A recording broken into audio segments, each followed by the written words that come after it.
Hi friends, please subscribe to Amravati Media and press the bell icon for more latest updates. Janasena ఎమ్మెల్యేలంతా ఇంతేనా? వెలుగు చూసిన మరో MLA అక్రమాల భాగోతం. గత ఏడాది జరిగిన సార్వత్రిక ఎన్నికల్లో జనసేన పార్టీ భారీ మెజారిటీతో అధికారంలోకి వచ్చిన సంగతి తెలిసిందే. రాష్ట్రాన్ని అభివృద్ధి చేస్తారని ప్రజలు కూటమి పార్టీలను నమ్మి పట్టం కట్టారు. కూటమి ప్రభుత్వం ఏడాది పాలన పూర్తి చేసుకుంది. అయితే కొందరు ఎమ్మెల్యేలు మాత్రం ప్రజలు పెట్టుకున్న నమ్మకాన్ని ఒమ్ము చేస్తున్నారు. అవినీతికి పాల్పడుతున్నారంటూ ఆరోపణలు వినిపిస్తూనే ఉన్నాయి.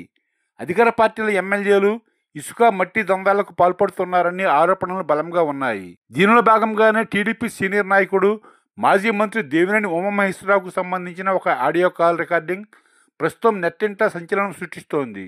ఈ ఆడియోలో దేవినేని ఉమా పోలవరం శాసనసభ్యుడు చిర్రి బాలరాజును ఉద్దేశించి చేసిన వ్యాఖ్యలు రాజకీయ వర్గాల్లో ప్రకంపనలు సృష్టిస్తున్నాయి. పోలవరం ఎమ్మెల్యే ఏడాది కాలంలోనే 100 కోట్లు సంపాదించారని చెప్పడం సంచలనంగా మారింది. ఆయన గొప్పతనం యూట్యూబ్లో ఇప్పుడే కనిపించింది. ఏడాదిలో ఇంత చెడ్డ పేరు తెచ్చుకుంటే ఎట్లా, పవన్ కళ్యాణ్ ఏమీ పట్టించుకోరా అంటూ దేవినేని ఉమా కరాటం రాంబాబుతో మాట్లాడినట్లు రికార్డ్ అయింది. ఇదిలా ఉండగా మరో జనసేన ఎమ్మెల్యే ఇసుక దందా వెలుగులోకి వచ్చింది.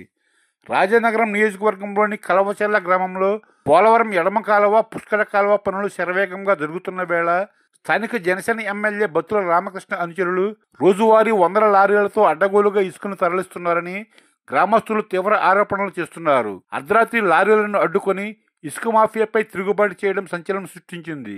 ఈ వార్త రాత్రే వైరల్గా మారింది. అధికారంలోకి వచ్చిన కూటమి ప్రభుత్వంపై ఇటువంటి దందాలు రోజురోజుకు సృష్టించుతున్నాయనే విమర్శలు వెలువెత్తుతున్నాయి.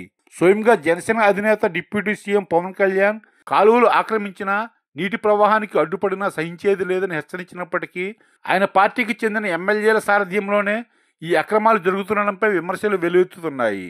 రోజు 100 లారీలకు పైగా ఇసుక తరలిస్తున్నా ఎవరూ పట్టించుకోవడం లేదని కలవచల్ల గ్రామస్తులు ఆగ్రహం వ్యక్తం చేస్తున్నారు. అధికారులకు ఫిర్యాదు చేసినా ఎలాంటి చర్యలు తీసుకోకపోవడంపై తీవ్ర నిరాశ వ్యక్తం చేశారు.